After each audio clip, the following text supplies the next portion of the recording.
कोई कमी नहीं है, लेकिन राजा हरिश्चंद्र के घर में कोई संतान नहीं है। अब बड़े दुखी, तो इन्होंने जाकर के वरुण देव की प्रार्थना की है। तो वरुण देव की कृपा से इनके घर में एक बालक ने जन्म लिया, जिसका नाम रखा रोहितास। इधर वरुण देव ने इनसे ये कहा था कि देखो, अगर तुम्हारे घर में एक अगर संतान पैदा होगी तो उसकी मुझे बलि देनी पड़ेगी। राजा हरिश्चंद्र कहने लगे कि हम तुम्हें बलि अवश्य दूंगा।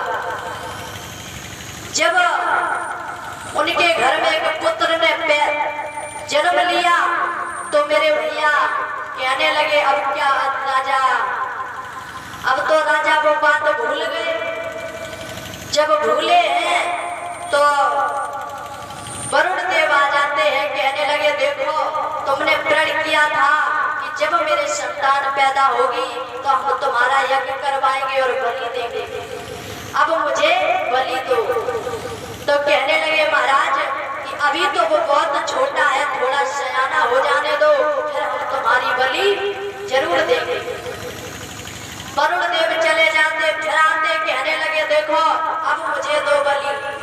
कहने लगे देखो, अब दूध के दांत निकल आए, हम तुम्हारा यज्ञ करवा देंगे। तो मेरे भगवत प्रेमियों, ऐसे ऐसे करके आज वरुण देव जब दूध के दांत निकले, फिर वरुण देव आए तो कहने लगे अब मुझे दो बलि। तो कहने लगे महाराज अभी नहीं, थोड़ा और सयाना हो जाने दो। आज वरुण देव को जब क्रोध आया है, कहा है कि अरे मूर्ख, तो मुझे बलि नहीं देगा, समझ गए तेरी दिल की भावना। उसी समय आज वरुण देव ने क्रोध में आकर के कह दिया कि जाओ, तुम्हें रोग पैदा हो जाए। तो उसी समय राजा हरिश्चंद्र के जो रोग पैदा हो गया। इधर रोहितास जब थोड़े सयाने हुए तो रोहितास समझ गए कि देखो, एक बलि के कारण मेरे पिता के रोग हो गया। तो आज उसी समय रोहितास नगर में जाकर के एक बालक लेकर के आया है और राजा हरिश्चंद्र को दे दिया। कहने लगे पिताजी ये लो, और तुम्हारा ये रोग है ये दूर हो जाएगा, आप वरुण देव की बलि दे दो। जो इतने वचन सुने मेरे भैया, आज राजा तलवार निकाल करके उस पुत्र को मारने के लिए चले। एकदम से आवाज आती है कि हे मूर्ख, तुझे ये नहीं पता है अपनी बेटे के खातिर दूसरे बेटे की बलि देने जा रहा है। एकदम से राजा के हाथ से तलवार छूट गई और कहने लगे प्रभु मुझे माफ कर देना। तो उसी समय वरुण देव आ जाते हैं, कहने लगे अब मुझे कुछ नहीं चाहिए, लेकिन आज से तुम झूठ नहीं बोलोगे। कहने लगे महाराज आज से हम कभी झूठ नहीं बोलेंगे। उसी दिन से महाराज इन्होंने सत्य को धारण किया और कहने लगे आज से हम झूठ नहीं बोलेंगे, चाहे मेरे प्राण चले जाएं। उसी दिन से, लेकिन राजा हरिश्चंद्र भी बहुत झूठे राजा थे, उसी दिन से इन्हें सत्य को धारण किया था। और महाराज देखते हैं एक दिन की बात, गुरु विश्वामित्र और वशिष्ठ जी बैठे हुए हैं। जब गुरु वशिष्ठ बैठे हुए हैं तो कहने लगे, गुरु वशिष्ठ कहने लगे विश्वामित्र से देखो, अगर यहाँ पर राजा हुआ तो राजा हरिश्चंद्र जैसा राजा कोई नहीं है, क्योंकि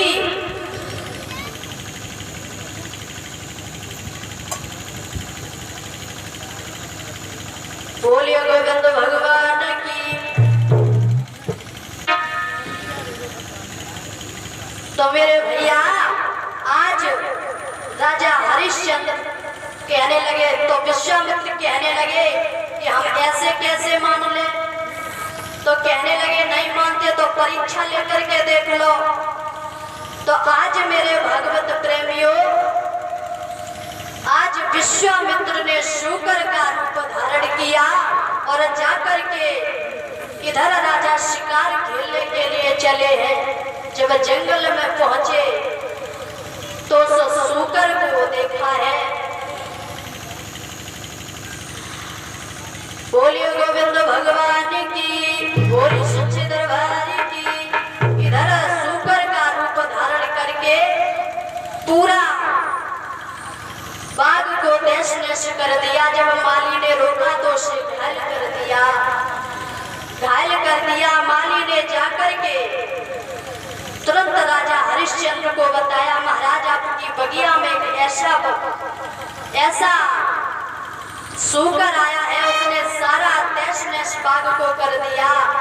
तो राजा हरिश्चंद्र कहने लगे देखो शाम का समय है और शाम के वक्त में किसी को कष्ट नहीं दिया जाता है, इसलिए मेरा कहने का मतलब ये है तुम अभी जाओ और सुबह घर पर जब सुबह आना तो शूकर मारने के लिए हम भी चलेंगे और सारी ठाठों को लेकर के चलेंगे।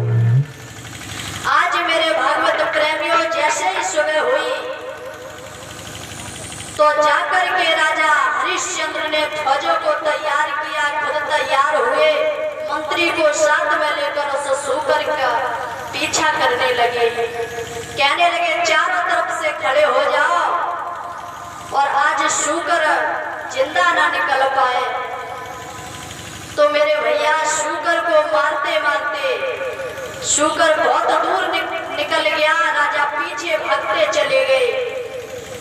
इधर सभी सिपाही वापस घर लौट आए और शूकर को जब पीछा करते हुए राजा हरिश्चंद्र पहुंचे, विश्वामित्र आगे बढ़कर के अपना रूप धारण किया और आ जाते हैं राजा हरिश्चंद्र की ओर। कहने लगे राजा हरिश्चंद्र आप ही हो?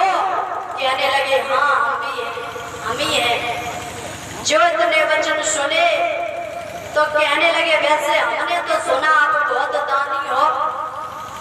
तो राजा हरिश्चंद्र कहने लगे महाराज इतना बड़ा दानी तो नहीं हूँ, लेकिन तुम जो मांगोगे हम वही दूंगा।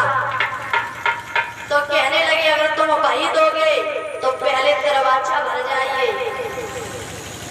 जो कहा कि तिरवाचा भर जाइए तो महाराज आज तिरवाचा भर गए। कहने लगे देखो तुम्हारे हाथ में। तो राजा हरिश्चंद्र कहने लगे यहाँ पर तो कुछ नहीं मिलेगा, घर पर चल के सब